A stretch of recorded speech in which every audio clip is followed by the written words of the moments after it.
Restaurants and chefs and our whole industry is a part of entertainment. And so you can't always do the same thing. You always have to recreate yourself. You have to reinvent yourself. Well, the goal in this small market is to continue to see locally operated restaurants continue to bud. I am a local operator with a craft in my hands, and I educate my team to use their hands as a canvas to show other people. That's important to growing the culture. And for us in all of our restaurants, there's culture. We promote from within. It's very important because they understand the culture that we've educated, and we don't want a one-time person that comes in. We want people to keep coming back. I've been very fortunate that my team stays with me. They are a family to me.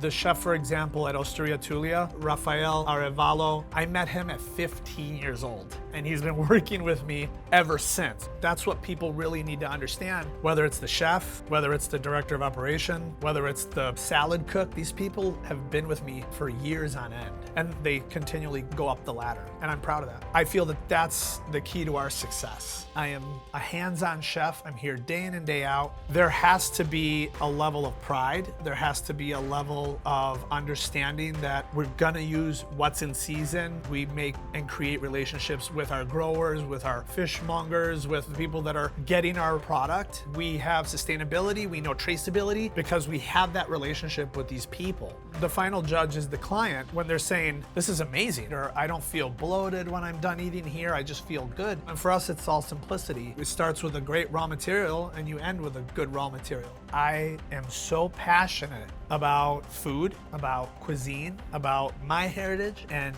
pleasing people through my craft. It's not a 9 to 5. It's called culinary arts for a reason. This is an art form. Food is a connection with everything. It's just very, very personal. Food triggers that memory, whether it's, oh my gosh, this reminds me of my grandmother, or the trip to Rome. It's all coming back, and that's what we want to recreate. That touches my heart and it touches my soul. It really does. And that's what I live for.